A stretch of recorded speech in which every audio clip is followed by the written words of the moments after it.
Hey folks, Dr. Mike here for the Making Progress channel. Today's topic is about answering the question of, is objective morality possible? I think that not only is objective morality possible, but it has already evolved. And we are here with it in some sense today, but we can make it more objective still. So another way to rephrase the question is it possible to have a morality that's based on objective reality instead of subjective preferences and values? You guys probably remember, or if you're this age still, in like high school, you get to civics class, you get to whatever social science class, social studies. And a lot of what they do is they'll poll the class. How do you feel about abortion? How do you feel about gun rights? People generally have a lot of feelings that they talk about, and they feel deeply that one answer is the correct answer, knowing almost nothing about the state of the actual effect in the world. And that tells us that it's a very subjective morality. And some people will say, like, that's actually all morality is. There's no way to create a unified objective morality. And I think there is, and I will present it to you. Maybe you've heard it somewhere before. Here's my stab at it. So there are sort of two commonly known sides of this question, common attempts to answer it, of can be such a thing as objective morality? And I think they're both lacking something. There's tons of other stuff out there, much more insightful critiques than this, but on the one extreme, you have moral relativism, something that's dominated the political left in the United States and Western Europe for a long time. Moral relativism basically says that whatever you feel is moral is because your society and culture brought you up to think that was moral. And it has no higher probability of being truly objectively moral than anything else. And some of those people say there is not even a thing such as objective morality. It's just how you were brought up. So if you were brought up in Iraq, you believe in the Muslim faith, and that's how your morals are constructed. If you were brought up in Kansas, you believe in the Christian faith, and that's how your morals are constructed. And we can't really say one is better than the other because we're just using our own biased, also culturally brought up moral lens to do that. It has a plus side, moral relativism. It illustrates the many expressions of morality that can be contradictory from one society to another. There's not one way to skin a cat, clearly. And that's a very good thing. So for example, what is more ethical and moral?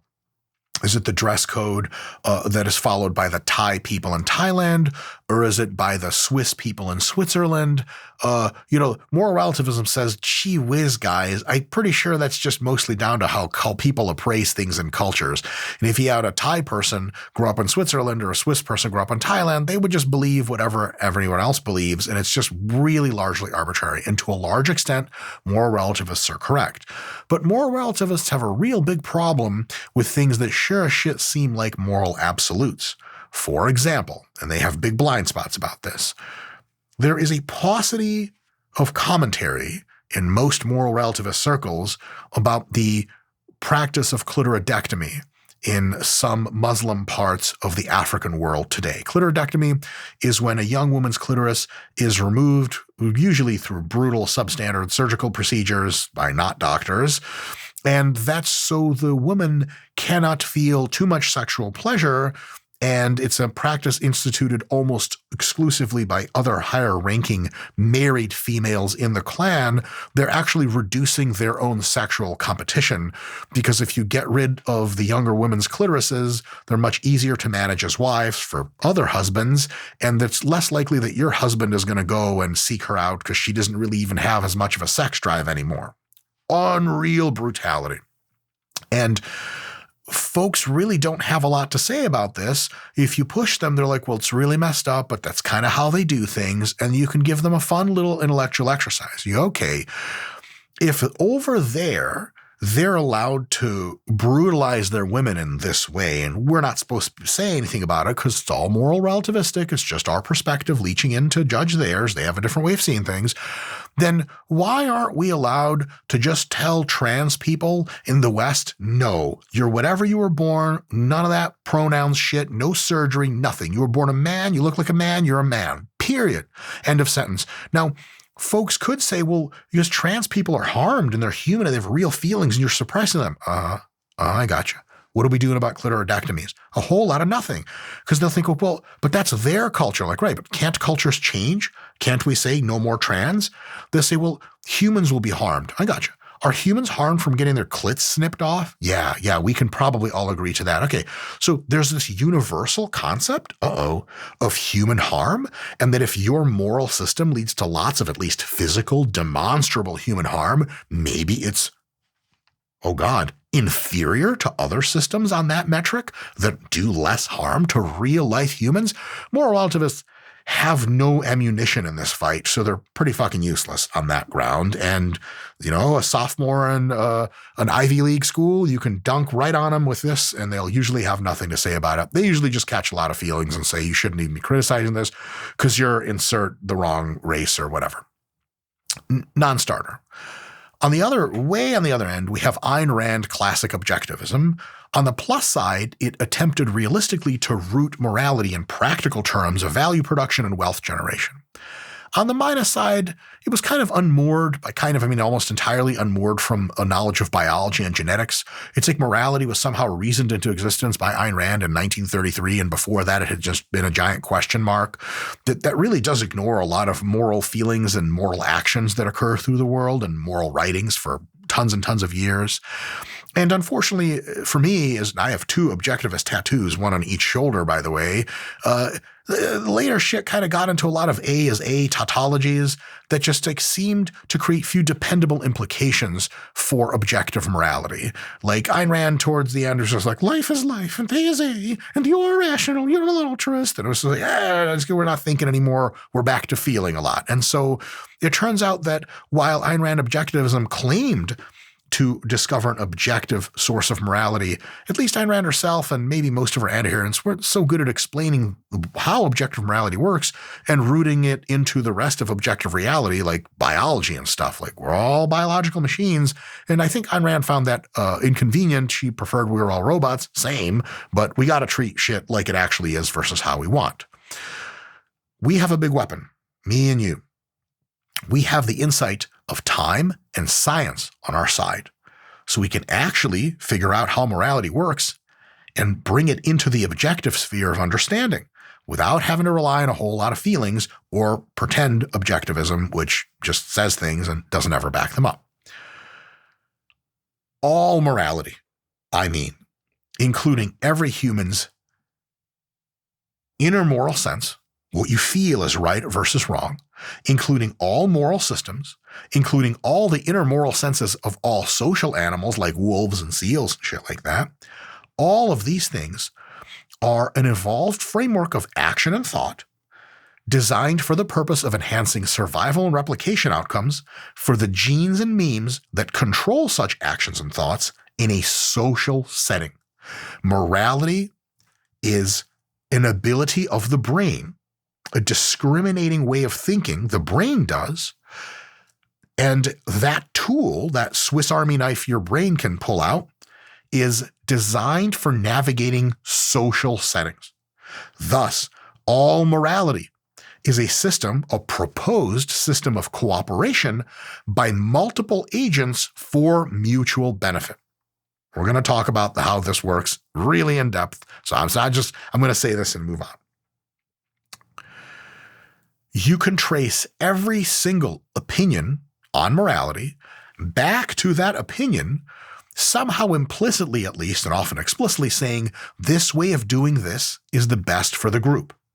That doesn't mean that all moral intuitions are logical for all the times and places in which they're deployed. A moral intuition that a puritanical person has in the 1600s can just lead to really good family life. A moral intuition that same person or someone who read their writings has in the 2020s can lead to just having no friends and people think you're fucking weird. But the intent is always the same. This doesn't mean that all moral intuitions are explicitly trying to help out the group. Explicitly, they might be doing anything otherwise, but implicitly that might very well be the case and is generally always the case. This also doesn't mean that all moral systems produce good outcomes for their societies, but they're trying. All moral systems are candidates of how do we do the best for the social group in this social group. They don't always hit right. but they're always trying to do the same thing. It's like if a bunch of different engineering students are all building a bicycle, not all those bicycles are going to ride. Not all of them are going to ride straight. They're not all going to be pleasant. But everyone knows in that classroom, the point is to make a duocyclic movement machine, transportation mechanism with two wheels. Just the same way, all systems of morality are implicitly, many times not self-awarely, trying to make a system of action for every member of the group that makes the group do better. They don't all succeed to the same extent, but they're all trying to do the same thing, more or less. It just means that both the moral sense we all share and various moral systems we find ourselves in, deeply at their core, are attempts at producing better outcomes for groups. How the hell did I figure this out? Let's follow the logic here. If you're only one agent, one actor in a system, morality is literally pointless. Let me describe. What is the morality of painting a picture? Just you, paintbrush, paint can, and photo and picture. Nothing else around. Would it be right to say that when you take out paint from the can of paint with dip your brush in and start making lines on the paper, there are certain paint molecules that were very close to each other. And now one of them, several trillion, went onto the paintbrush and several trillion stayed back.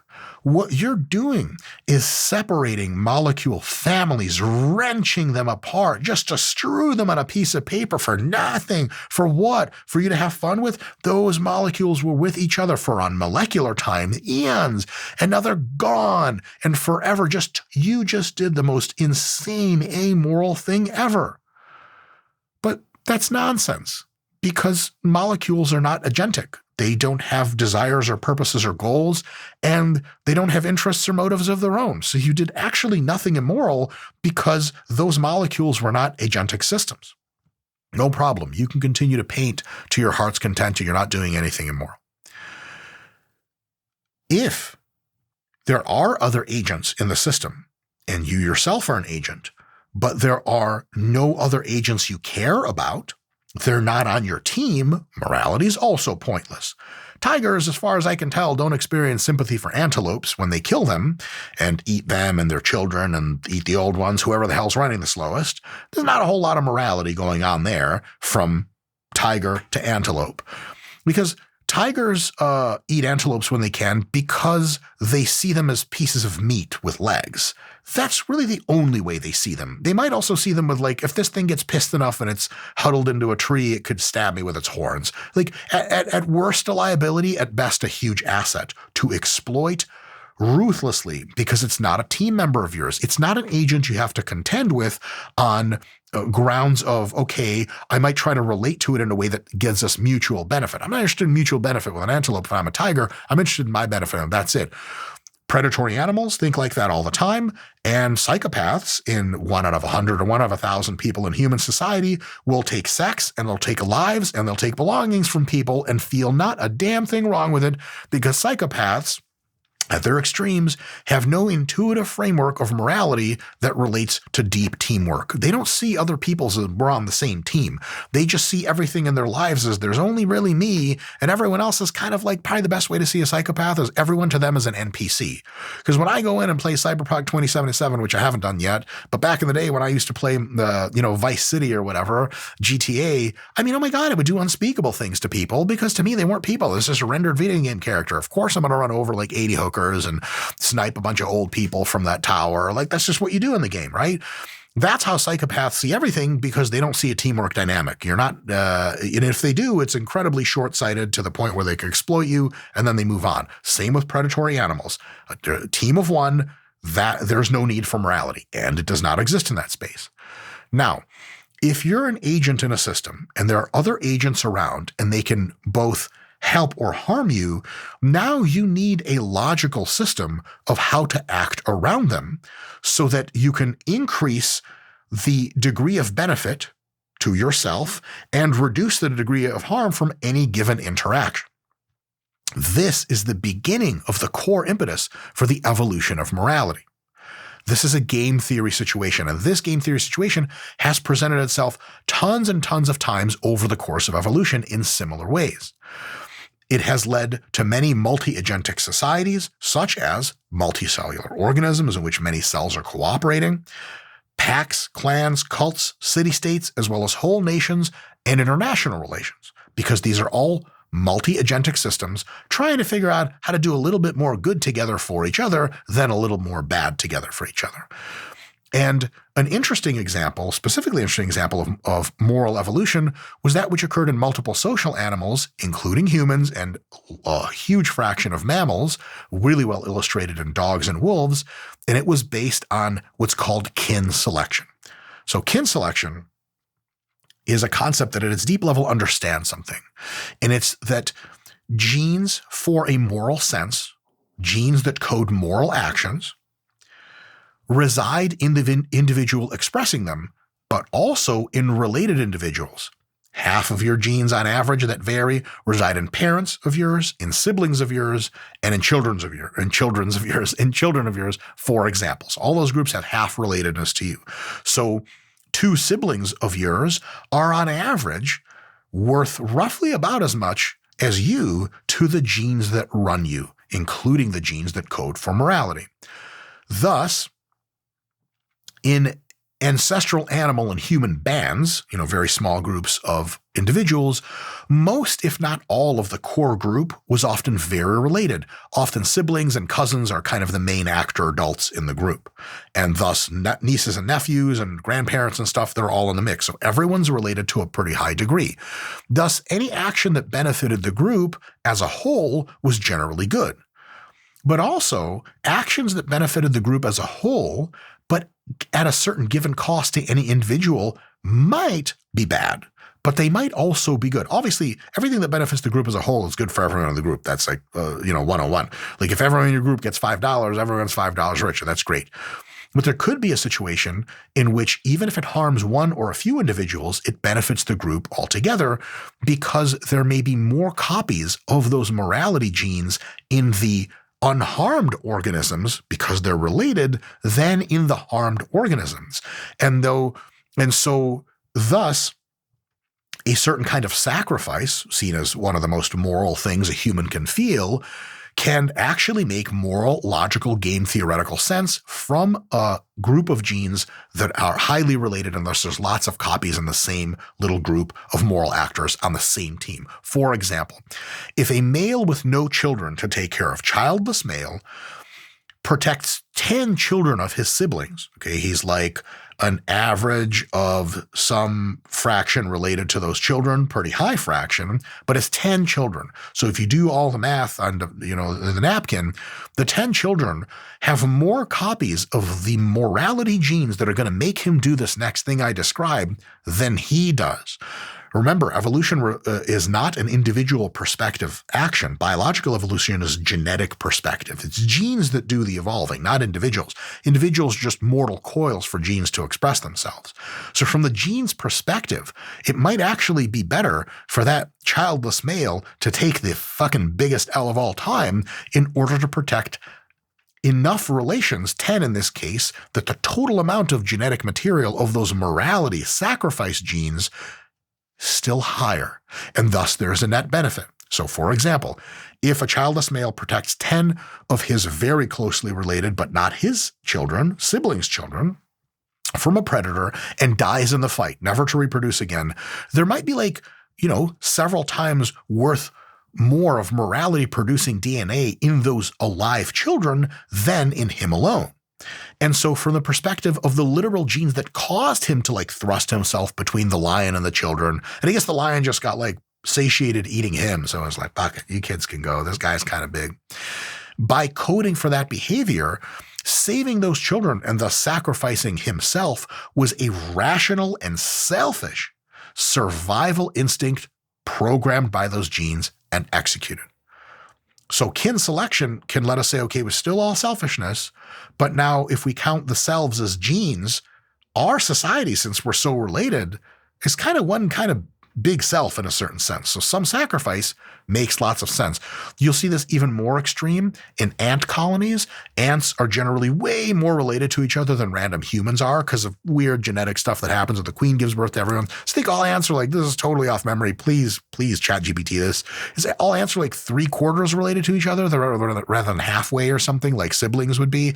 And so ants will do insanely self-sacrificial things totally naturally, never bat a fucking eye at it, because those genes understand over millions of years of evolution that they have a lot more bandwidth to sacrifice individuals because the relatedness is that much higher. You could think of the extreme case. If you have androids that are total copies of each other, they could care less if any individuals are dying to save the group, because the only big problem is the last one of them dies. Up until you kill the last one, it's the same copy in every single one. You could get down to 99%, all the androids killed, and as long as that saves the 1% to go make more copies forever, mission accomplished. No problem. Like, how many skin cells are you ever worried about? I mean, like right now, as you watch this video, if you just do this to your arm like there, you're sloughing off millions of skin cells. No, they come off main skin and they fall what seems like forever to them down to the table. It's kind of gross to think about. But like, you just left a shitload of your boys. You left millions of your troops behind. You better put them back on your skin. Hold on a second.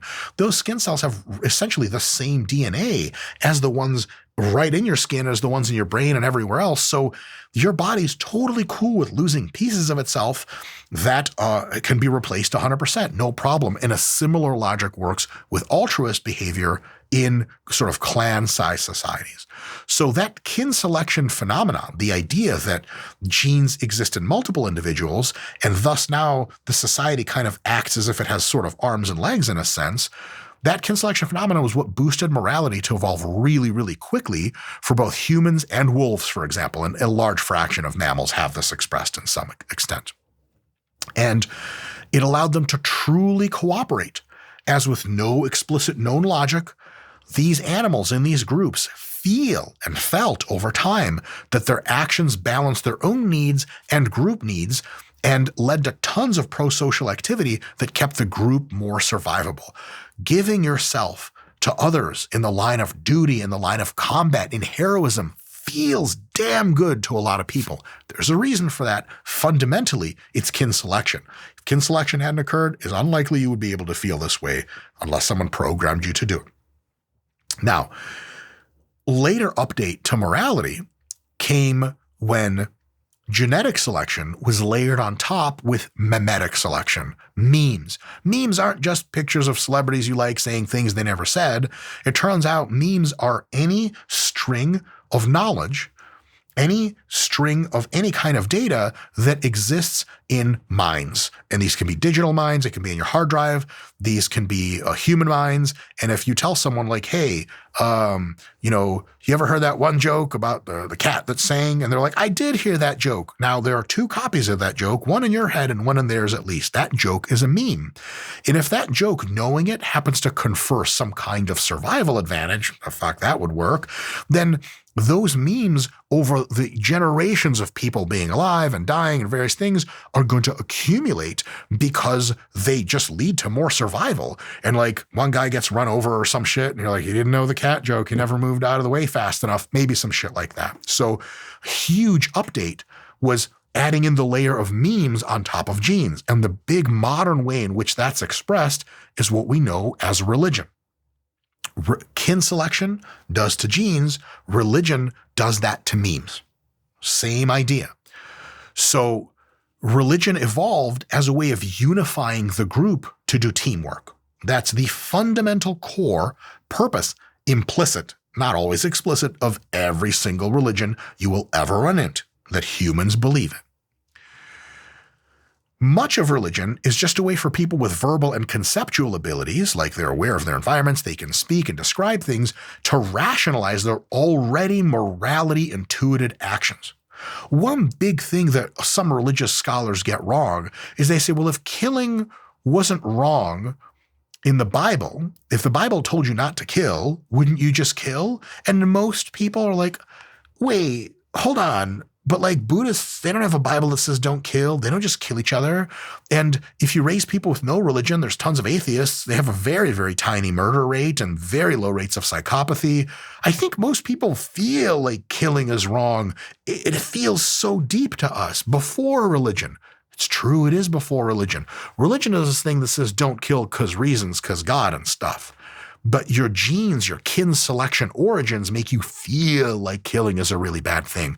Religion usually takes that feeling and then explains it in a way, because like humans in the year 2000, 2000 BC, when a lot of religions in the modern times sprung up, they didn't understand genetics. They had no idea what the hell that was. They didn't even know they had genes inside of them. So they had to explain somehow that they were really didn't like to see other people killed. They felt there's something really wrong about stealing.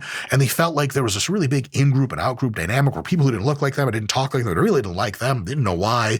And they really liked the people they were with. Religion in part grew as an explainer and as a level on top of the kin selection drive you get from genetics.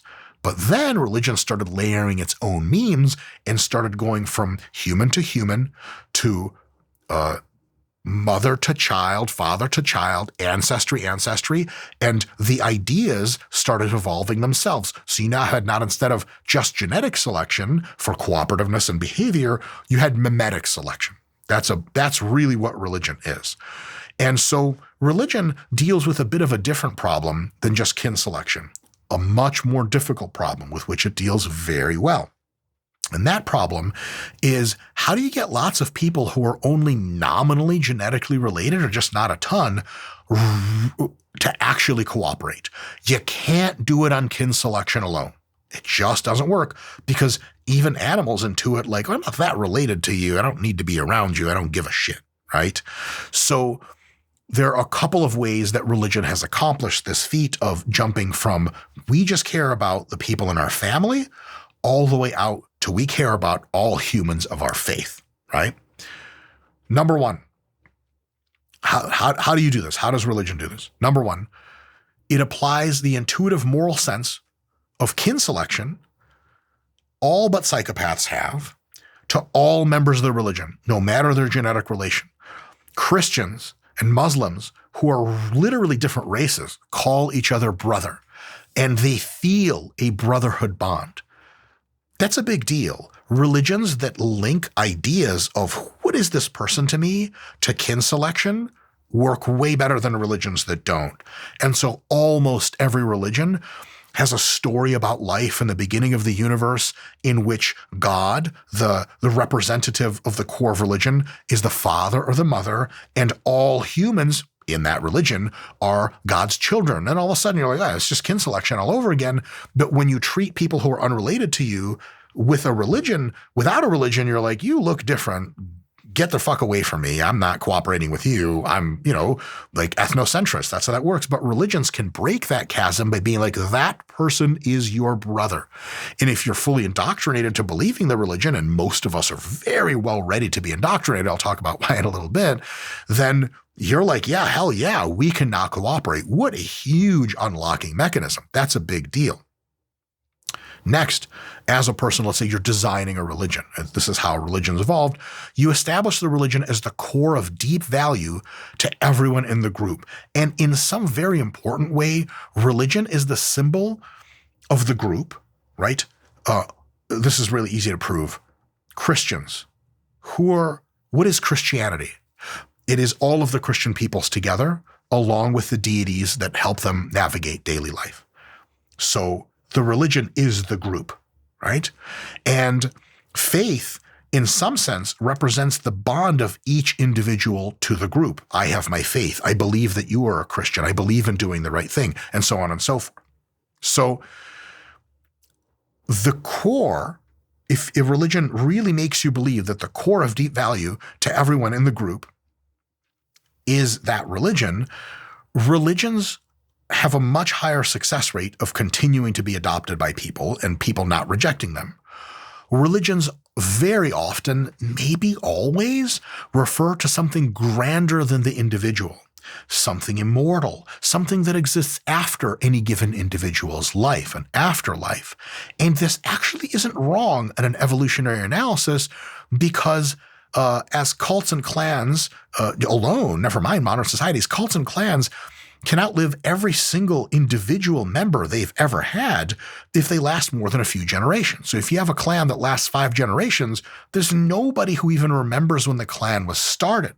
But all of the religion, the memes survive indefinitely, and the genes for kin selection also survive indefinitely. So compared to their individual adherents, religions as memes and genes are immortal, which explains a whole lot of the reference to the immortal and to the sublime and to the afterlife that religions so often call in. They're calling in something actually that turns out to be real. If you, as a good Christian, go to war in defense of your Christian land and save tons of other Christians with your sword and blood and you die, the meme that is Christianity survives. There is something about you, the Christian, the meme, that goes on and will never die as long as one Christian person is left alive. There is immortality to religion in a way that there is not to individuals. So that's a big deal. And explains a lot of why humans have this idea of the holy, of the ephemeral, so on and so forth. They're really kind of sniffing out mimetics and genetics completely unconsciously. Number 3, a religion will usually code in actions that are seen as pro-social, as considered good, and they're rewarded with praise and acceptance because we already have that kin-selected moral software. Even we individuals feel really good inside expressing such actions. So as a moral animal, let's say you get a dog. You can't quite teach a dog religion, but if you say good girl, the dog wags her tail. If you say bad girl and you use the same tone of voice, like the negative stuff that they're used to hearing from, the tones of voice they get from the pack, and based on your body language and expressiveness, and you wag this and maybe you tap them on the nose, they feel that it's bad. Even dogs have an inherent sense of good and bad that's real deep and real powerful, which is why they can be excellently trained to be hypersocial. Humans are just the same. That good and bad idea comes from your morality that you had as a primate, just from kin selection. But now religion layers an explanatory variable to it. This is why it's because of the faith, which feels good because you do feel connected to everyone.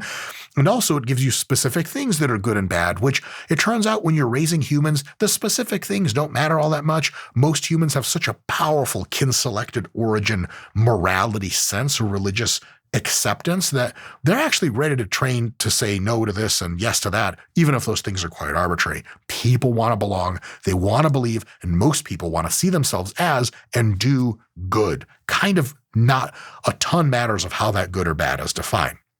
On the contrary, actions that are seen as antisocial by the religion are considered bad, are punished with derision and rejection and so on and so forth. We all have that software. Almost everyone, except again for psychopaths, are capable of feeling shame. And so if you can shame somebody in religion, they're, oh man, that does not feel good. People don't want that. So then they're more likely to act how the religion says so they don't get the shame, and how the religion says so they get the praise and to feel holy and closer to God and all that other good stuff. And then religions can alter the actions of their members. Depending on how they alter the actions, religions can be more survivable or less survivable on many, many generations. We'll get to that in a little bit.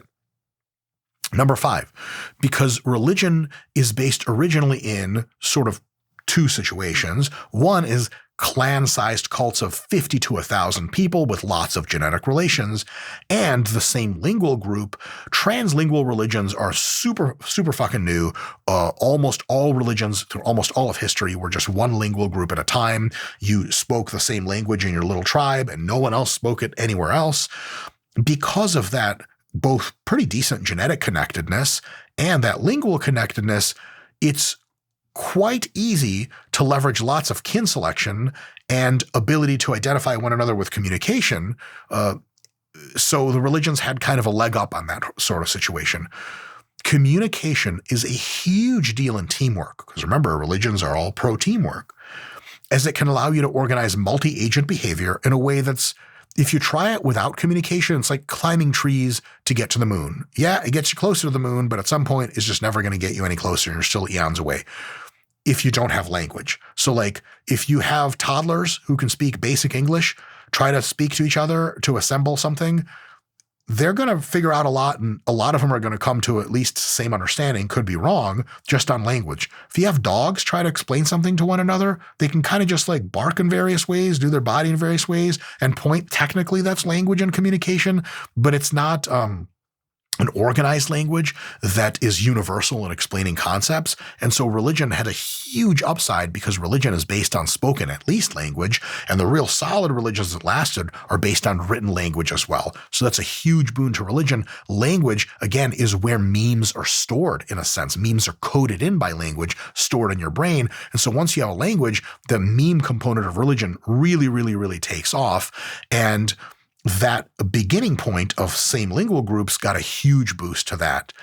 And almost all religions espouse all members of that religion as members of a grand family of sorts. It's not by accident at all, because they're kicking it over to the kin selection side to be like, make them feel like a family. And it encourages you to work your kin selected morality to seeing other people. So you say, we got to go, to the Philippines to help the peoples there in a natural disaster. And if you're talking to missionaries, they go, why? And you go, because they're Christians like us. And you go, oh shit, they're on our team. Hell yeah, let's go get them. Where they're like, if they're weird and other peoples that look strange and they hate us, they want to kill us and they don't see us as part of their team, a few people are going to go to do any kind of good stuff. Number 6, you let thousands and thousands of such religions, because basically something like 5,000 years ago, almost everywhere around the world, everyone belonged to a cult, like their own small band, mini religion of several dozen to maybe at most several hundred people. Several thousands with city-states that generally came a little later, maybe up to 1,000 or so people. Everyone had a different religion. Everyone in the same locale had the same religion or they were dead. But you moved a few miles away from there and the next band had a completely different religion, or a similar religion that evolved from the same band, but now they were different. You see this with Sunni versus Shia Muslims. The rest of us can't fucking tell them apart. I mean, fuck, it's Islam, right? It's all the same shit. Nope. They hate each other and they're trying to kill each other all the goddamn time. So a lot of that stuff happened, branching and weaving and all this stuff. But there's a huge diversity of religions. Everyone in every little group had their own religions. But in natural selective environments, a lot of times you get really big advantages that are one-sided going to one place or another, and you get kind of an 80-20 effect.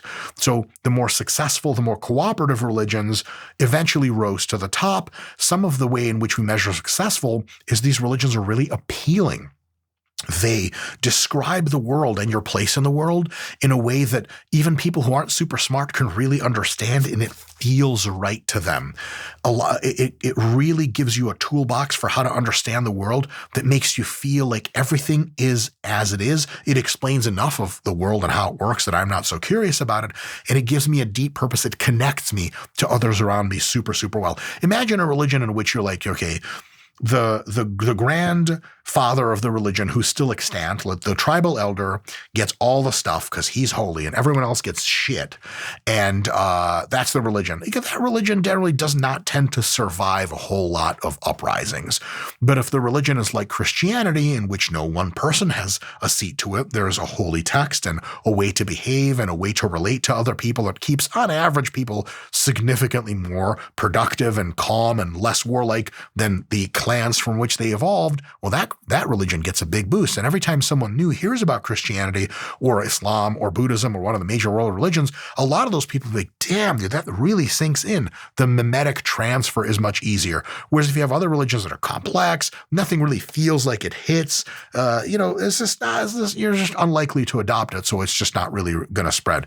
An interesting example is like some of the religions of the peoples of the Pacific Islands refer to like sea gods, and a lot of sea animals have gods. And like, how are you going to get someone in like Kazakhstan to believe that shit? Like, motherfucker, we don't have a sea. I don't see any sea gods. Like, even if I think it's cool, it just doesn't hit.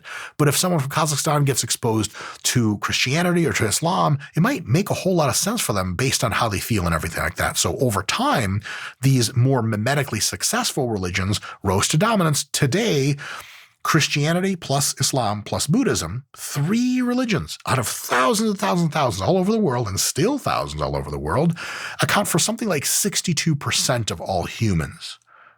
That's a big deal. Those are very successful religions because mimetically, they do one of two things. One, they really appeal to people. They're easy to take on and feel good to believe and make sense out of everything and fill some voids.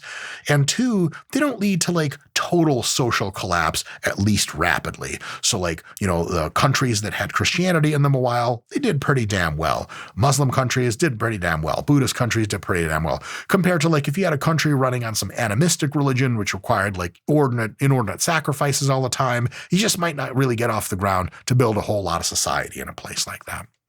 And so most of the people in this world alive today, I would say almost everyone that are extant today, are the way they are, having been the substrate for millennia of religious existence, cooperation, and competition. To put it another way, all of your ancestors, and if you're a real brainy Upper West Side, Upper East Side New York motherfucker, maybe 3 ancestors back, and then everyone, more or less, was a member of a religion and a true believer. And religion was a humongous, probably the central part of their lives. Why wouldn't teamwork in a society be the central thing you're concerned with? All of your cells are concerned centrally with the teamwork they do for your body.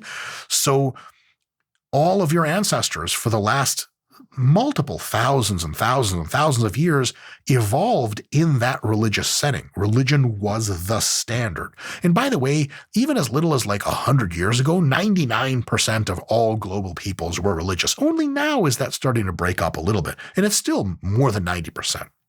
So because all of our ancestors evolved in very religious settings, we have a lot of features that, on average, that are very conducive to and supportive of and draw a lot on religion. For example, almost all of us have keen moral senses.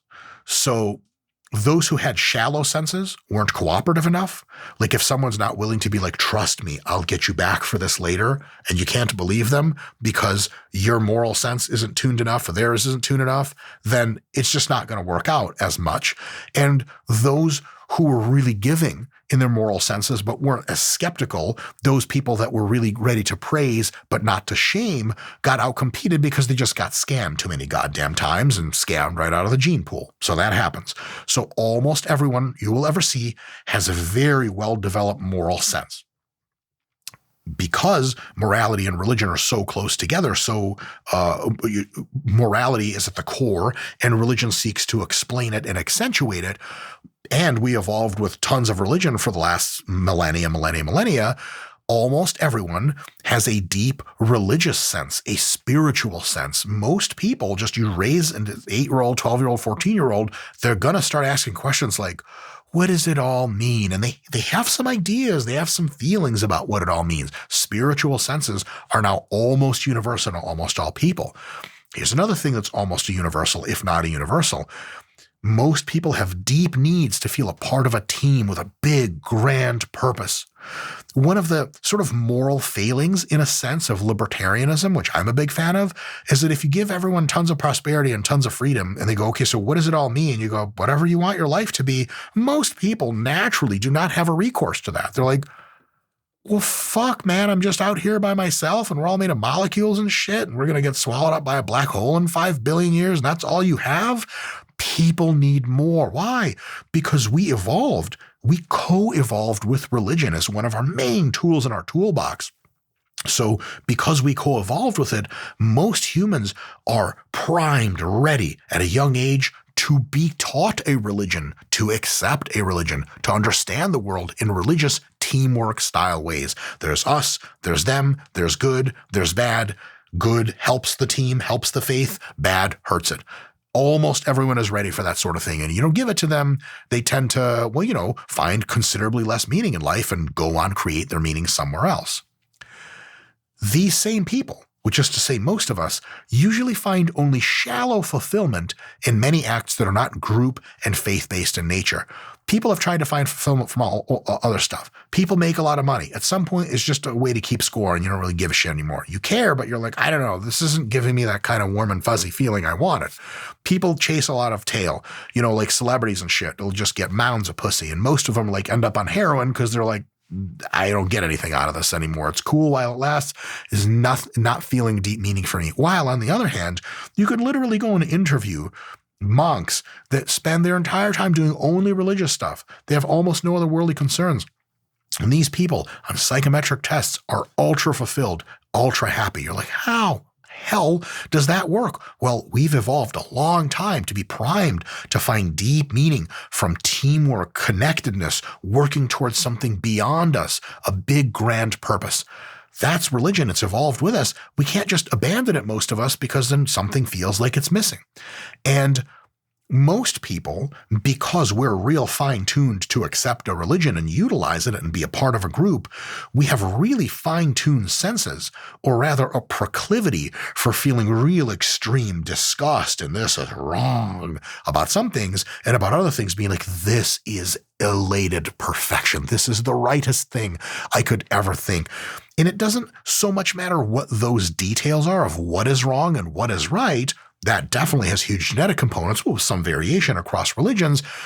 Almost all people are automatically in this world as teens and adults having big feelings about right and wrong. And this occurs even if they don't have a formally articulated faith, even if they say they're anti-faith. For example, social justice warriors.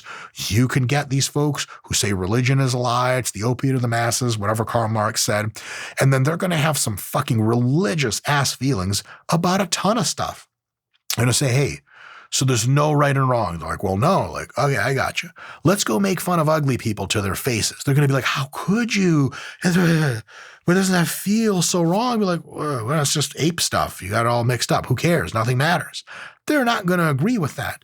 People have deep feelings about what's right and what's wrong, even if they don't have a religion. Now, I don't know if this cuts them slack or not, social justice warriors are busy building themselves a religion. Wokeness, modern leftism is a religion because it has almost every tenet of religion and has been described by a few scholars as like, it's like 9 out of 10 of the points of what is a religion. Us versus them, a sense of right versus wrong, shibboleths to worship, unspeakable things you can't say, and they're building themselves a religion. So basically, social justice warriors are extreme leftists. They have such a need internally, genetically, to see the world in religious ways that seeing a world of ordered logic, they secrete a religious architecture onto that world.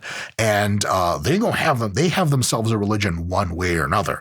If you don't think there's a religion in woke circles, there's a bunch of stuff you can say to people in classrooms and American institutions that'll get you instantly. If people don't try to fight you, you'll probably get kicked out of school. And if that doesn't sound like a religion to you in a place that ostensibly has free speech and all ideas are cool, have fun. I mean, there's the whole thing with I forget who it was back in the day that was wrote like a joke essay, like, should we be eating babies? Is it ethical? Most people will be like, oh my God, that's terrible. And leftists have a whole bunch of stuff that they think is terrible. They don't think it's terrible. Logically, they can't defend hardly any of their positions.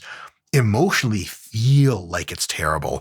Religion follows us everywhere we go, even if we're not explicitly members of a religion.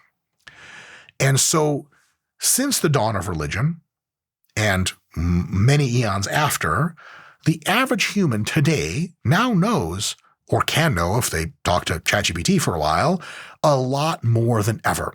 Remember, kin selection is a way to organize morality and behavior when animals know nothing at all conceptually about anything. They don't even deal in concepts. Religion is a way for us to know about how to organize group teamwork dynamics, not really knowing even game theory. We don't know anything about how the world works in any respect, but the religion gives us a real good way to go forward and understand things. Now we know a lot more. We know how the physical world actually works to an incredible extent, such an incredible one we can do engineering. Like, you build a bridge and trucks go across and it doesn't fall. You know something deep about the real world that's not just make-believe, and it's not just a matter of opinion. Back in the day, most things were make-believe or a matter of opinion if they were intellectual things. We know about how the human mind works to a huge extent. We now know that the supernatural was never real. Like, guys, if this is your first time finding this out, you're welcome, and I'm sorry. Angels, demons, the devil, God, ghosts, all that shit is just make-believe. Yo, real talk. It just doesn't exist. Evidence, it doesn't exist. Also, it's physically impossible, or rather strains the laws of known physics. It's never been caught on camera, never been demonstrably. There's never been a causality which you could say, okay, well, that was clearly the devil, that was clearly an angel, that was a ghost that did that. There's nothing even to explain, just ideas in our heads. So now we know the supernatural isn't real. We're like, holy shit, that gives us a new way to analyze problems that we just couldn't even 100 years ago, because hold on. I don't know, man. We might be disrupting the spirits of the elders doing this. You're like, well, there are no spirits of the elders. Like, holy shit, that's a huge revelation. We also can tell that the clashing of faiths ignores our much deeper common humanity. Like, you know, if the U.S. military is fighting in Yemen and they see like women and children huddling, they're not like, fucking kill them all. They don't do that. They're like, oh my God, this is like women and children. Like, I have Yemenese people that live next door. They're fucking great. They're just human, for the love of God. They just like happen to be born in a religion, a small sect of which is currently declaring war on the rest of the world. Like, that ain't them. That's the whole shit around them. That is a deep realization you can make that you have to go beyond religion to make in most cases, because if it was the Crusade times, man, everyone's going. There's a famous historical line from one of the executors of the Crusades, where they get to this like island and no one spoke any language any of the armies understood. And this was mid-Crusades. And they're like, what do we do with these people? And there's like a famous response, kill them all, for the Lord will know his own. Like, if you do that today, you're going to The Hague for sure. You just can't do shit like that, because we know we have a common humanity, because we studied the world and wrote down stuff about it. We don't just intuit things anymore. You can also know a lot more about individual people. It used to be really important that we had deep moral senses about how people acted and how they spoke and how they moved, because we're like, is this a cooperator or is this a psychopath? Is this someone that's taking advantage of us, or is this a team player? You had to have those deep feelings. Nowadays, you could just Google someone's criminal record. Like, if they don't have a criminal record and they seem to like be able to match your facial expressions and styles and everything, everyone around them says they're awesome and they have 3 kids and a wife, they've lived for 20 years. These are all verifiable things you can find out now. Like, you don't just have to take people's word for stuff. You actually can have much less of a moral sense and still get along in the world great, just because you have answers to, you have real data. But remember, when you're talking to another person from your clan, all you have to go on is 3 things. 1, your physical, literal observations of them. It's not great. You're not around them most of the time. Rumor from other people, and what they tell you. Boy, does that suck. Google kind of kiboshes all that, because it's like verified, it's for real, it's time immemorial, and it keeps an accurate track record of, like, especially if you've done some real bad shit and you got a criminal record, we can always find that. So it's a different structure we're playing in now. We don't maybe necessarily have to rely on old school religion as much for our morality. We can rely on something a little bit more nuanced. We also have a huge advantage. We know game theory and how social relations make logical sense. So when one Christian calls another Christian their brother, we know they don't mean that in literal sense, and we know that's literally nonsense, but we also know that, well, game theoretically, that actually does make sense. So we're just intuiting a whole lot more understanding of our world. So now, smarter humans become awake to a few ideas that are really important, and these ideas take us to an objective understanding of morality. Number 1, we feel a moral sense, almost all of us, originally via kin selection, and we still feel super deep moral stuff to family versus all others for that reason. Like, if I see a lady get hit by a car, I'm like, oh my God. If I see my sister get hit by a car, very different feeling, not expressible on camera.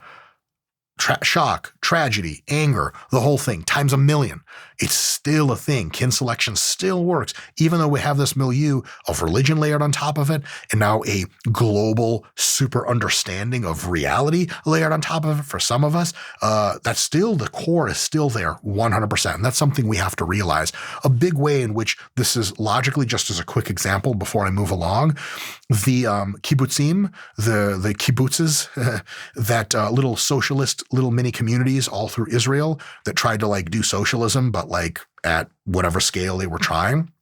Well, something they did was they originally tried to separate families and raise children in dormitories separate from parents who lived in separate dormitories, and all parents would raise all children.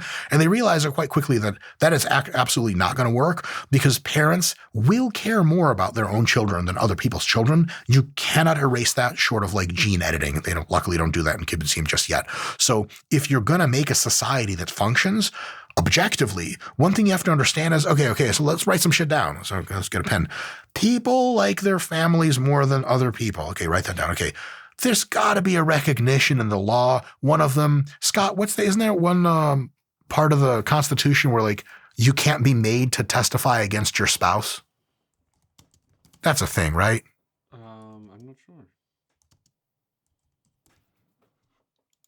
Can you be spousal immunity or marital privilege? Yep. Prevents one spouse from being compelled to testify Yep. against the other in criminal cases. Yep. So there's a bunch of, here's a law. Like if we're writing laws to code a society that works better, which is what morality is, we could say, okay, it's immoral to take kids away from their parents with no good reason. I'd be like, why? Like, okay, for at least two reasons. One is parents like their kids a lot and kids like their parents. It's just going to be a bad time for everyone. And two, parents often have the biggest genetic incentive to give a shit about their kids and vice versa. So like you might as well take the two people that are best fit for being together and leave them together. Pointless splitting up of people. We tried it in communism. It just doesn't work. So there's a bunch of stuff you can realize that's true just on knowing game theory and knowing that people have a moral sense and they're going to act in a certain way on average. In addition to that, point number two, we feel a spiritual sense evolved on top of the logic of the familial kind of kin-derived morality, even to unrelated humans. Modern humans, most of whom have gone through that time of multiple religions, most people from Christianity, from Islam, from Buddhism, if they see a random person, if they don't know that person's faith, get like beaten to death or crushed or whatever, they're probably going to be like, ooh, that's bad, right? And they're like, why is it bad? Like, what's a human? Aren't we all kind of... And that universality typically only extended to members of the religion. But if you don't know their religion, you're like, could be one of us. So that gets out there. And that turns out it's not super hard to transplant to all of humanity. Let me put it in a better way. Religion prepped us with a spiritual sense that if we are willing to bring someone into our in-group, they're covered and they're in and they're with us and they're our friend and we don't want them to be hurt. And it doesn't much matter what you tell people. Why? Once they accept on faith that this is one of our people, they're good. And so, an American citizen, you don't know anyone, you don't know a citizen of America is a bad or a good person at all. But if you are in a foreign country and shit gets really wacky and you have to go to the consulate together to escape oppression, you're going to be like, are you American? Like, yeah, like we're on a team. Let's get the fuck out of here together. America, a very make-believe type of thing, last 300 years only, but people are ready to accept that condition of, oh wow, togetherness. And not just to people they're related to, but on a spiritual level, higher than that. Number three, we can begin to logically understand that humans are all in a series of nested teams. You're in a bunch of teams: family, workplace, social sphere, community, city, state, nation, world, etc. So each one of these categories is nested categories within ourselves or within itself. That's a big understanding that's going to inform a lot about how we construct an objective morality. We can begin to see that human teams, all of these teams at every level, have logical, first time we're using that in a while, needs for success and survival. I don't give a shit if you're in a family or you're in a nation. You will need to understand how food production is occurring or food acquisition, how shelter is going to be gained and maintained, how medicine is going to be attended to, and a bunch of other stuff for surviving in the real, actual world. We can begin to see that we have real needs that need attending to. Sounds like the birth of objective morality to me. So just to review real quick, we're on this big team, at least of a nation, or at least of a community, or at least, the very least of a family. And we have to deploy a morality that makes sense objectively no matter what. And we could say, okay, at least the kids need to be clothed and fed, and medicine has to happen, and shelter has to happen, stuff like that. And we can begin to see that in some cases are inherited via biology and then religion. Moral senses are very helpful to this objective task of improving our standard of living, because that's the only real problem you're ever going to face is, am I alive or am I dead? And for how long? And if you have a really advanced society in which food production is never limiting, in which medicine is never limiting, in which shelter is never limiting, not a lot of people die and the society expands and everything is good. Those things start to crack and you get real bad shit happening really fast. So in some of those objective needs that everyone has, our ancestral kin-selected feeling morality and our religious morality can really line up super well. Let me give you a couple of examples. Loving your children and thus making sure survive to adulthood. It feels good at that genetic level. Every single religion, okay, I'm not going to say that. There's some wacky shit out there. Almost every single successful religion says the bond between caretakers and children is an incredibly solid thing that, like, we need to do this too. Like, it's really good. Agreed. And so that checks all three boxes of makes sense from a genetic perspective, makes sense from a mimetic religious perspective, and actually makes sense from a logical perspective of like, well, yeah, no shit. Who the hell else is going to take care of other people's kids than the parents? That love is a super logical thing that cuts through all three of those needs. Another one is valuing hardworking and honest people in your midst is better than others.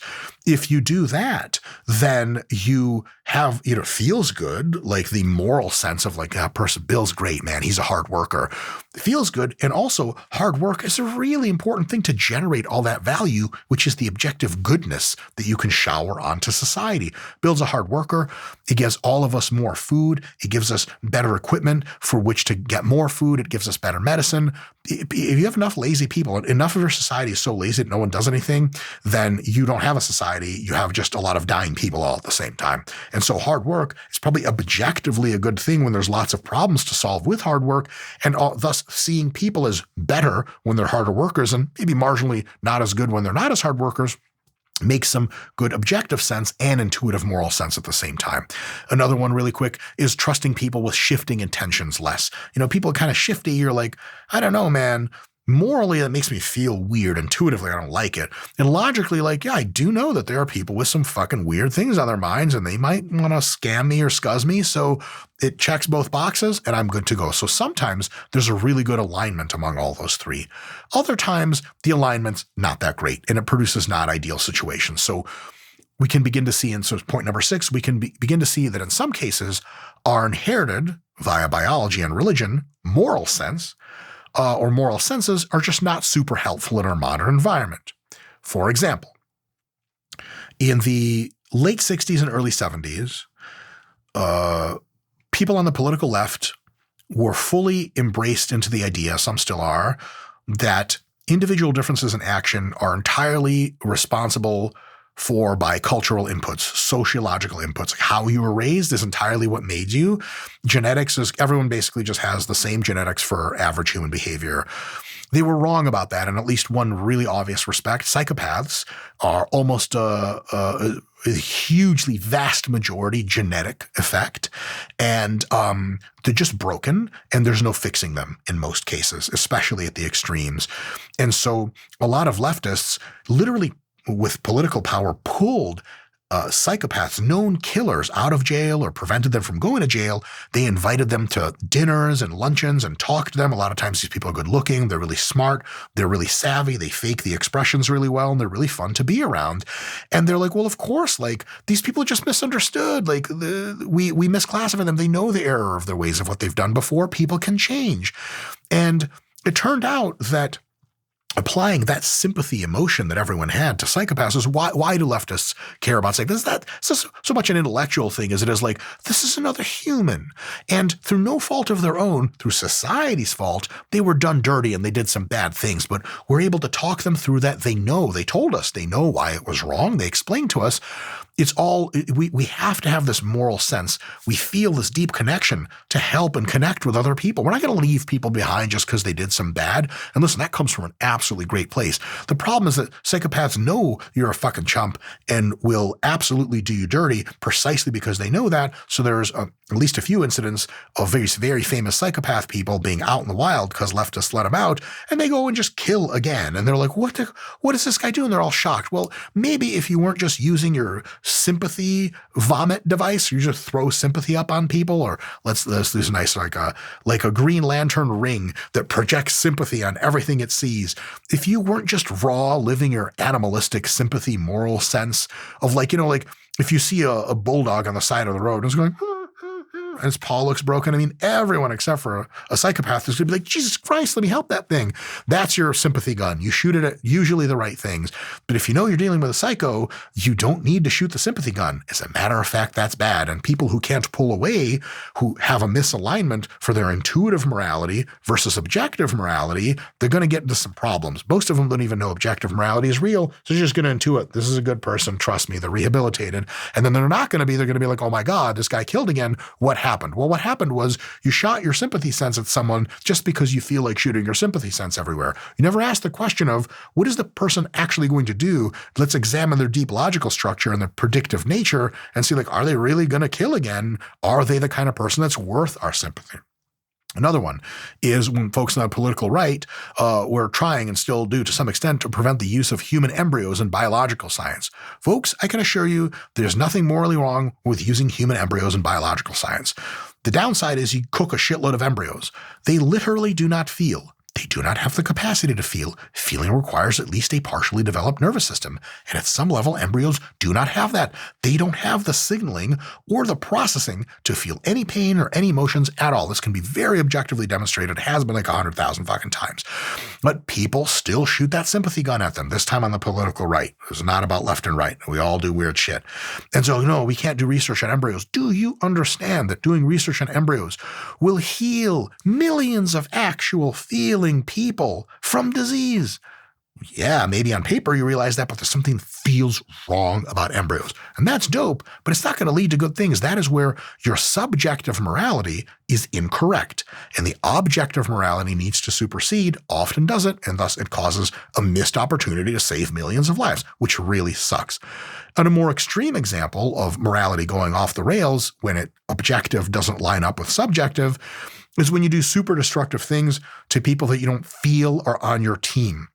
They're not on your religion, and you might even feel that they're against it. A really good example of this is 9/11. Like, the terrorists that caused 9/11 were doing it for, to them, very obvious reasons. They are striking at a great enemy, at a peoples who are not them, who are against them, who want to destroy them, even though they don't, but they got all that mixed up. It's us versus them, period. And the terrorists played 9/11 like you would play GTA, totally psychopathically, like everyone was an NPC. They did not treat humans as humans, because when you're in the out group, your in group, your morality, your team is cut off. They're not on your team outside of there.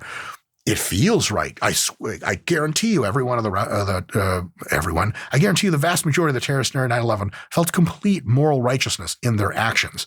But they did a thing that was objectively morally stupid, because just one of those twin towers in the Twin Towers produces more value per day to our society world team than any one of those 19 hijackers could have produced in 10,000 iterated lifetimes with their intelligence and just them and a piece of paper. So it's actually one of the biggest evil acts of all time. 9/11 decreased the global economy by like trillions. That cost to everyone's well-being currently and in the future was like, how many groups of 19 men can make up for that? I don't know, like an infinity or something. So it was terribly evil, but the people that did it felt like they were good 100% of the time. There's like a caricature of like a cartoon Nazi, and he knows he's bad, but he's still bad. Almost all bad actors feel that they're good. And most of the time, their understanding of morality is limited to either their clan or their religion, and does not expand to the rest of the world. Or it does expand to the rest of the world, but is not grounded in objective reason. So we can envision, and I hope to envision, a world in which we combine the original logic of evolution, of morality, with a modern understanding of social survival needs. To make this very explicit, the original logic for morality is, how do multiple independent agents with potentials to harm each other or help each other end up evolving a more helpful way of seeing one another that facilitates cooperation, better average outcomes for all. Cooperation and better average outcomes for all. That is the big question of morality. That's the original logic of morality. We take that logic and we put it into today's social world. The modern understanding of societies, what societies need to actually accomplish their tasks of surviving with higher and higher probabilities into the future. We're all on the same team. It's called humanity. Really, we're all on the same team. It's called life on Earth. And our job is to try to survive. Survive today, survive tomorrow. And the number one tool for survival enhancement, no debate, is wealth. If you're wealthier, you do a better job at surviving. If you're poorer, you do a worse job at surviving. Reminder, almost all animals are homeless, by the way. They literally sleep outside. And wealth is considered your ability to insulate yourself, to manage your own internal environment as much as you would like. What can a rich person afford to do? They can afford to go to the best hotels, get in the best Uber Blacks, and get into the finest first class flying. At all times around them, they're in a very curated environment they really much want to be in. And everyone else has a little bit less than that. And if you think of what ultimate wealth is like, ultimate wealth is when everything that touches me and everything I see is exactly as what I want and nothing to do with the rest of the universe that's always trying to kill me around it. Wealth is the ultimate measuring stick by which we can measure the survival probability of a society downstream. Now that we know this, we can see society as a giant team that tries to produce as much wealth and thus future survival buffering probability as possible. Holy shit, that's a lot. What do we get from this painstaking process of rewatching this lecture a few times and being like, all right, fine, he is saying some true shit. What do we get from this that we don't already have? And I'll tell you, we get some real good stuff. We get right or wrong answers on the question of what is right and what is wrong. Because most people will tell you, you ask them like, hey, what's right and what's wrong? They're like, well, it depends on your perspective. Bullshit. No, it doesn't. If the perspective is all of society's survival probability in the future, individual actions, if we have enough data for the situation, we can render a probability of that's probably much more the right thing to do than the wrong thing. You go, well, based on whose opinion? Based on everyone's opinion into the forever future, total integration of the needs of fucking society, even the planet. That's a big deal. So in other words, we get right or wrong answers on what is objectively morally superior or inferior in certain situations. And thus, from that, we can get directions on how to progress our society to make it a more morally righteous one on logical grounds, not on preferential grounds. That's a big deal. Let's do 3 examples to see if this thing gets off the ground at all. So, question, is preventing women from learning to read or work outside the home maximally moral in modern society? So first question is, why do some people feel like it's good to do this? Like members of the Taliban in Afghanistan feel like it's a great idea. My view on this probably has a high probability of being correct. Maybe it's not, is because their religion inculcated this idea in them, and agreeing with the religion feels like the best thing ever. Remember, I was earlier talking about SJWs and how they're drawn to deep meaning and understanding. So are the folks that are in the subservience of the Taliban. They really want to do right. And the Taliban says no reading or writing or working outside the home. That's forbidden.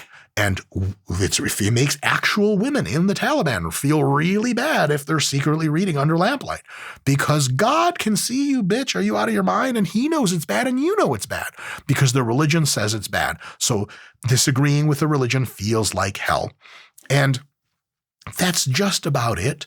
If you talk to every member of the Taliban or every member of, just Afghanistani life in general, no one's really going to try to justify it in any 98% of the justifications. It'll be like, it is forbidden by the faith. And you're like, that's all you got? That's all they need. It feels bad to do because someone in the faith when I was 6 told me it's bad. That's how humans operate.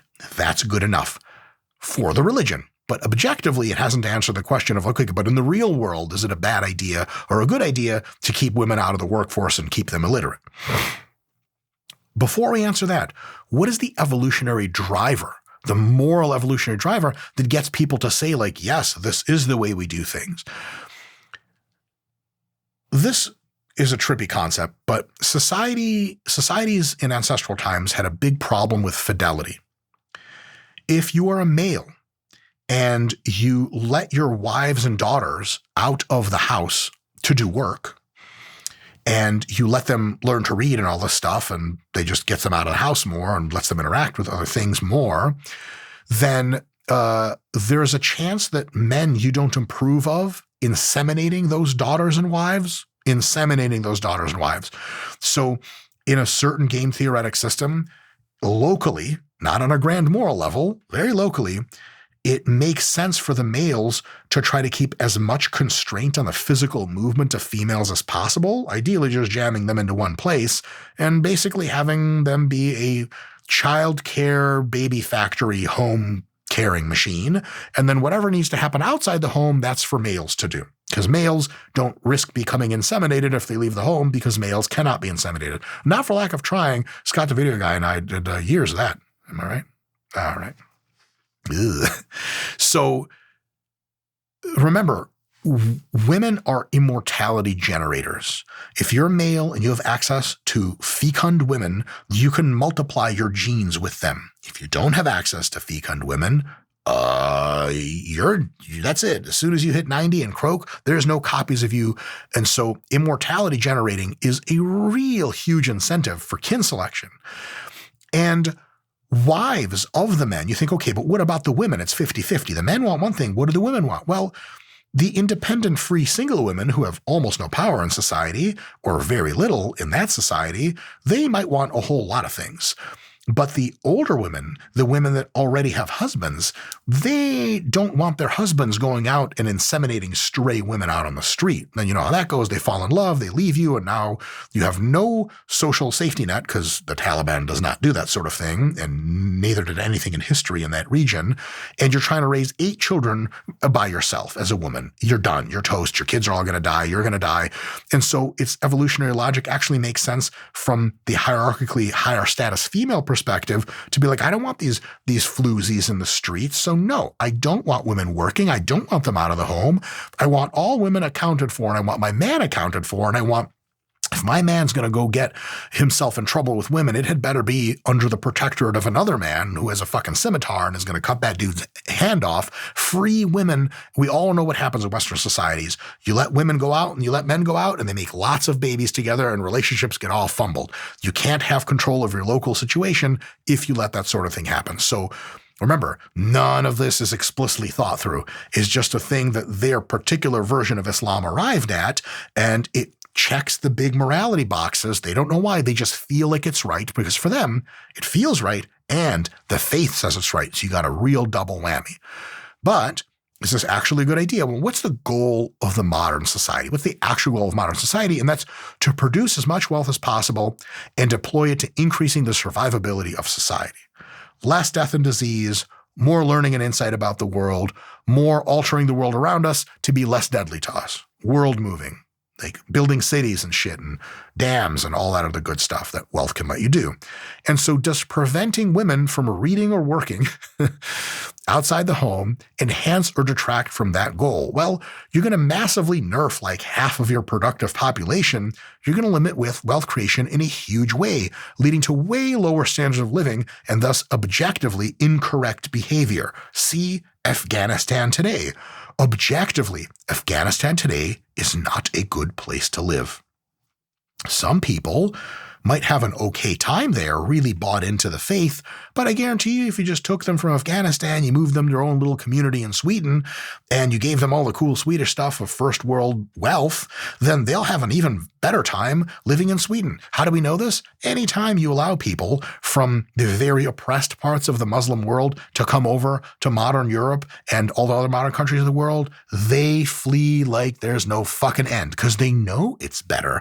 Almost all immigrants know it's better over here than over there. Some reason some of us here forgot that shit was the case. So yes, alternative means of fidelity tracking.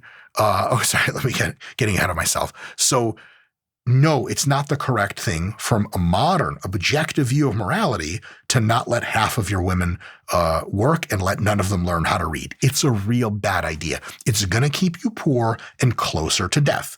Another really quick example. If we just compare two societies, the Taliban and the modern world, I don't like to use Western society because it's a misnomer. Japan, Taiwan, South Korea, most of Europe and Canada, United States, etc. Those kinds of countries. if an asteroid is headed for Earth, what do the Taliban people do about it? Nothing. They just die. That's it. They're this close. They're like just a subsistence fungus on top of the Earth from a grand perspective. So are we. So are all humans. But some of us have thermonuclear weapons that leave the atmosphere. And so when a comet comes and Elon Musk finds out about it, the comet gets blown out of the fucking sky. So yes, there is an objective right and wrong. And you can analyze it every step of the way. Medicine, food, all of it. They got figured out wrong, and largely because they take half their workforce and just move them right off. Terrible idea. That being the case, they do have a point. Fidelity tracking is still a good idea. Sorry, hippies, you were never right about free love. People do give a shit about whose child they're raising. But genetic paternity tests, which are now universal in the modern world, kind of kibosh the whole need for sexual control. Like if you're a dude who's dating someone in the old world, you have some kind of weird fucked up incentive, though it might feel right and might actually be right in that case, to constrain their freedom of motion because they could just, you're pumping them all the time and, not every spermie does its thing. They could be going out and getting pumped by another guy. You would just have absolutely no idea if that wasn't your kid until like he was 8 and he kind of looked a little different. You look at your friend, you're like, what the hell? And you may never find out. The cuckoldry is a real thing. But nowadays, if you remotely suspect that your girl's baby isn't yours, you just hit the paternity test up. And about 48 hours later, it was the Sky, remember Maury? Bitch, I am not the father. And they do the breakdancing and shit. Like that's just an invention of the modern world. But because we have inventions like that, we don't need to do crazy shit like imprisoning half of the world's population for sexual fidelity reasons. Next, to a second of 3 examples, is instantiating monetary redistribution, a la socialism-ish. Is it a wise idea for modern society? So first of all, why do a lot of people think like it's a good idea? Why do they feel like it's a good idea? Feel, not think. Because even amount to each cup feels like the right thing to do. What is the evolutionary driver to this feeling? Well, it's the kin-selected desire to make sure everyone gets a slice of the pie. That's the reason for this preference. Evolution, our environments used to be super stochastic. So a lot of shit went right, a lot of shit went wrong, and it was really random, and it just kind of hit everyone, right? So we evolved into super stochastic ancestral societies in which most of our moral senses actually evolved along with us. And today's hunter winners could be tomorrow's gatherer losers and gatherer beggars. And so if you have a society the size of a clan, like 30 people, and when good things happen to half of them, they share with the other half, and good things happen to the other half, they share with the other half, it's just a really, really solid way of doing things that makes sense. And that's why most of us feel like if there's a poor person there, like Jesus Christ, you want to help them. And there's just another person, there's a person on our team. What the hell is going on? And this especially tends to be higher in mothers, in females, because females have that additional motherhood morality layered in. It's absolutely genetic.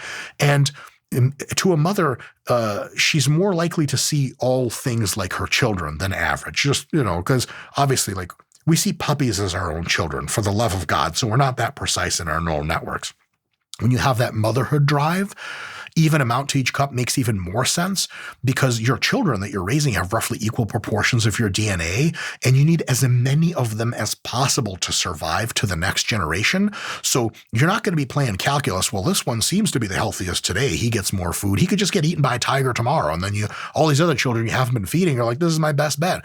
Because it's such a stochastic environment, because you never know where things are going to go, and because your children are so fucking valuable to you, you're going to be like, even amount to each cup. Absolutely not. One child is stealing from the other, you slap them in the face, don't you ever fucking do that. Everyone gets the same amount. That is why the vast majority of people that prefer social monetary redistribution, in at least the United States, are females on the political left. You're welcome. I explained it for you. It all just comes down to feelings, fortunately or unfortunately for that. Now, what's the goal of modern society? To produce as much wealth as possible, to deploy it in increasing survivability to the society. Does redistributing income enhance or detract from that goal? Well, the thing is it can do both. So how you go about doing it is a bit tricky, has some nuance, has some very wrong answers and some very right answers, depending on how you do it. You have to be concerned with at least 2 side effects of redistribution if you're going to try to do this good thing, quote unquote. One, is a freeloader problem. That's number one. If you keep giving stuff to folks, no matter what they produce themselves, you will first incentivize and then later evolve a group of sandbaggers, people that just don't do anything because they don't have to, because other people just always take care of them. This is happening currently in our society. It was described by Richard Dawkins in The Selfish Gene, and most people just don't ever talk about it because it's way outside the Overton window. But if you have multiple generations of people that don't really produce a lot and you give them social welfare and they can have as many children as possible, and those children genetically on average by a small amount also are probably not going to produce a whole lot. There's just, it's a human, you feed the human multiplier and you get more and more humans that are incrementally less and less likely to be productive. Like, that's a big fucking problem. In proximate terms, freeloader problems are unfortunate because people could just like do fraud and take welfare money they don't need. In the long term, freeloader problems are completely intractable because you're growing sort of like a cancer and it just eats and it doesn't produce anything back. And the only reason you keep feeding it is because you're blasting the sympathy gun at it. You haven't really thought it through. You just felt it through. And so that's not good. So that's a problem you have to attend to in redistribution. Another thing is a systems information problem. It turns out that the price system is a society-wide higher level of intelligence. It's smarter than any one human being. If that wasn't the case, someone would rig the stock market and be a quadrillionaire, but there's still nobody like that because the price system is essentially undefeated. That price system has never been outcompeted on value generation en masse. What do I mean by that? The societies on Earth so far that best let the price system do what it does, pricing goods and services accurately based on price signals in a free economy, those are the ones that almost always rise to the top in wealth, influence, and just better places to live. Economic freedom is undefeated, and so it's a big deal. So if you're going to do socialism in such a way that fucks with the price system, that's going to lead to really bad things. We know that almost 100%. So, for example, if you say everyone gets paid the same no matter what work they do, we don't even wait for them to do different work and some people to have very little and a lot and some people to have a lot and then distribute. We just go, everyone gets the same amount of money. It's a nice gesture. Again, it feels nice because of that we're all on the same team mentality, right? But it's a big team now. We were not evolved to inspect price effects. So you say everyone gets the same amount. It's all good on team vibes. That's great. But it tanks the price system's ability to drive resources to their most productive uses. And you get all communist countries in which it's just not clear to the price system. Like, do we make more tractors or do we make more corn or do we make more sweatshirts? And then not much of anything gets made and everyone's starving to death all the time, aka North Korea. But redistributing income to make sure that folks without a lot of resources are showered in them can be great in a few different ways. During stochastically bad times, like if you have a country and you have a war, half of the country gets bombed out, the other half didn't get bombed out, it's probably good for the other half to help that one half out because like literally it's all one country. If we help you guys out, we're going to rise and be great together. If we don't, I mean, we could never be great or it's just be terrible things that happen. And the second part is it's good to give people who are needy money or resources because that can help those folks improve their productivity in the future and generate resources from themselves and other future needy people. So if you have a kid who's 8 years old and he's like, I can't afford to eat or go to school, you could be like, scram, kid. Yeah, see, I love that kind of shit. 1920s wealth. You like your gold-plated walking stick, you like kind of punt him with it so he gets away from your Lexus or whatever, your Rolls-Royce Phantom. That's dope on vibes. But it turns out that 8-year-old kid, if you just give him a place to live and people that care about him, you give him some food, you give him school books, eventually that person is like a contributing member to society and is like, yeah, like thank God someone give a shit about me. I was raised in a fucking orphanage, but I ended up becoming a super famous lawyer. And now I give a ton to charity and I just buy all these goods and products and services and I pay my taxes and it's super great, an awesome team member. And so there are really, really good use cases for redistribution. We just have to logically examine where are their pitfalls. Again, if you're seeing redistribution as something that comes from your heart, like we have to help other people, you're not being logical anymore. You're going to make a lot of mistakes. So yes, redistribution can be good, but needs to be done in a way that does at least two things. One, interferes with wealth generation the least. This is why, as far as UBI is concerned, I'm much bigger fan of taking stock wealth UBI. So all the corporations of a nation have stock and some amount is taxed off. And so every human in that society gets some fraction of all corporate stock such that for them, The price system is the same because the tax is just a flat tax. It doesn't alter anything or much of anything. And then everyone's behind the team. The corporations are the things that generate all the value. Now everyone has a piece. It's awesome. It's super well aligned. It takes care of the people that can't take care of themselves, but doesn't fuck the system while it's doing it. The other alternative is, of course, when the government takes control of the means of production, which we've seen just doesn't work because it ditches the price system. And then you have what? You have a whole lot of nothing. And we have to make sure to attend to freeloader problems. So when we are helping people, we should probably have a mechanism to reduce fraud and kind of shepherd needy people into eventual net productivity. It'd be weird to be like giving people a ton of money. And you're like, well, what are they doing with their lives? So like, they're just eating fast food and entertaining themselves. Like, okay, have they looked for work? Nope, they don't give a shit. Okay, do we care about that? Are they able to look for work? Or are they mentally deranged? Like, nope, they're totally healthy. They just don't care. Like, there's got to be some attempt to find the people that can work and be like, you work, or not, but you don't get any more money, JK, seriously. And then people that can't work, well, yeah, sure, we have to attend to them somehow. But again, that whole problem of fraud and who gets the money, we have to at least try to think that through. So the answer there is nuance. So the answer is yes, social redistribution can be a net good objectively for society, but it has to be done in a way that does not interfere with the market price system and attends to fraud and cheating to at least some extent, probably an effectual extent. Lastly, this is a personal favorite of mine that illustrates something quite fun. Number 3 is allowing trans athletes to compete morally okay or not. Why do some folks feel like it's they have a lot of feelings on the matter? If you're pro-trans, you just have a lot of mother hen feelings. No feelings of sort of acceptance, no matter who you are. There is a huge moral instinct of these people are on our team and thus they are accepted. And that dynamic leads most of the people who are super pro-trans to be pro-trans, which hilariously, you would be like, well, back earlier you said, wouldn't the same leftist women also be the highest pro-trans, even though the trans men are competing against those same women and defeating them at sports? You'd be like, yes, they would. Let's check the data. Absolutely. Hugely supportive of trans in sports are leftist women. No surprise, right? Because they have that feeling emotion. They just shoot out at things. It's the mother hen, the big hen wings, bringing everyone in, comforting everyone. And there's such a spiritual awesomeness to that. But unfortunately, it's just so simple. It gets things wrong a lot. Now, what about the anti-trans folks?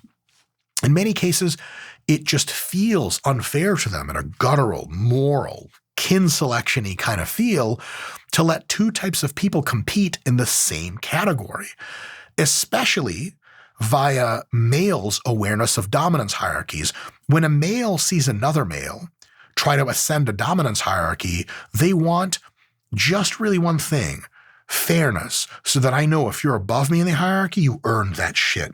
But if you're above me in a hierarchy, but you cheated your way there, I'm going to bring your ass down because you're violating the whole point. All the rest of us had to fight and earn our place in this hierarchy. You're just going to lie about it? So that's how a lot of males, more conservative males on average, tend to view the trans sport debate. They tend to view it from a lens of these men, and that's how they see them, are pretending that they're women in order to ascend a social hierarchy, like winning at the Olympics or going to the World Championships or beating someone in a sport that gives them social kudos points everyone recognizes that these guys think are not earned, and they feel that they're not earned because of that evolutionary logic. Now, the pro driver to this, if you're pro-trans, the driver is kin selection, moral feelings, that's pretty obvious.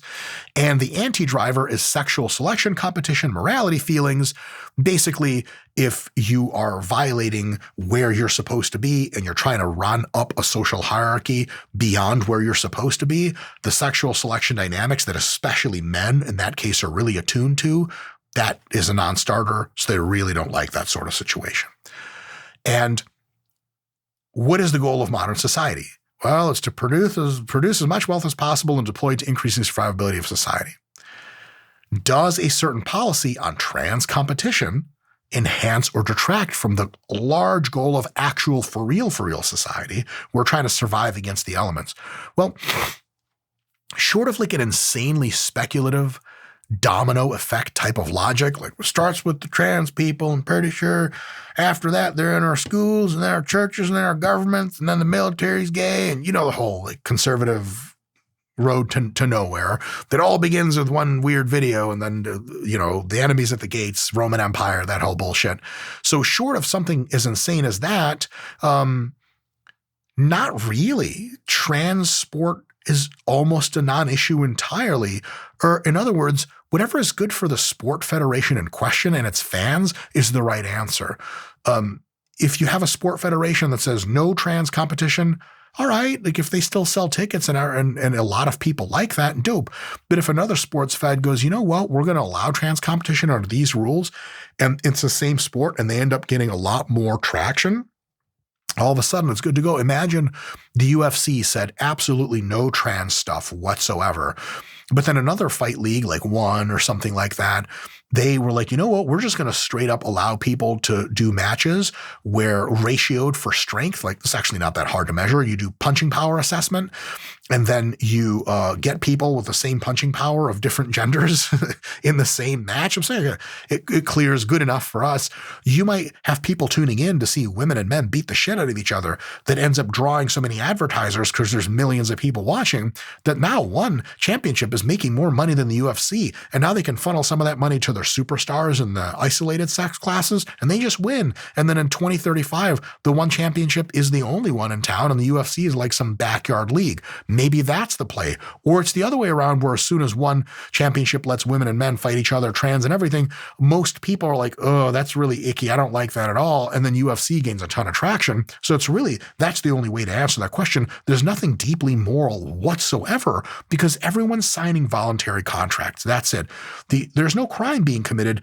Only the sport organizing body makes that decision. And if you're an athlete, you can always just choose not to compete in it. And while I'm on the subject, in the grand scheme, sports are really highly outdated ways of less than super violent competition for status and mating value in ancestral society. Sports are like a selector of who are your best warriors, so that the females see who I'm going to bang later to have awesome children. It lets the military see who's the best at doing military things. It's a super socially valuable thing for pre-industrial societies. That's how traditional sport-like competition evolved. That's why we want to see sports. It's a replica of battle. But since battle is just universally understood to be a giant fucking waste of time, war, not my quote, is development in reverse. Since that's stupid, sports become something that is just has no real meaning, no real effect on society at large. I mean, communist countries used to funnel tons of resources into winning sports games, and then what happened? They were still poor and broken and shit civil rights records. So it turns out that any amount of really strong feelings you put in, outside of your own personal endeavors, of course, if you feel like sports really matter for society, they don't anymore. Thank God, but they don't anymore. So the trans issue is kind of one of those actually logic says it barely fucking matters at all, and it only matters based on what the sport governing body wants, and we can derive that and just have objectively, there's not a lot of feelings involved. So let me summarize this whole gigantic thing. We have evolved moral senses at various levels because cooperation was superior to conflict for our ancestors. And moral senses are kind of drivers to figure out how to cooperate the best. Because most of our morality evolved for either small groups like kin selection or city-states like religions, sometimes it's super helpful to navigate questions about our own current modern societies. Morality is real helpful inside families, for example. And at other times, not so much. You try to moralize about the stock market, you have a contradiction in terms. The stock market is a type of phenomenon that supersedes the sort of things our morality was designed to comprehend, and almost nobody comprehends it from a moral perspective. So the good news is we finally know enough about how to make logical choices of what's moral and what's not, because what's moral is more wealth for our society so it can go on for longer in a better state against harsher and harsher challenges. This doesn't mean that we have all of the answers to our moral problems at all times, but we do have the basic code. And the basic code is morality is the fabric of team spirit, so long as we know the goal. And the goal is more wealth. And we know who's on the team, and that's all but the most antisocial humans. That's the code. So morality is our team spirit, and the goal is to make our team better off. And the team is kind of every human being in modern society that also wants to make everyone else better off. Modern society is cool because it's like, if you want to be in the modern free world, just don't commit crimes, do a good job, and be not a piece of shit to everyone, and you're already winning. Really low starting point. But that is what it is. And through that code, we can choose to act more morally or less morally.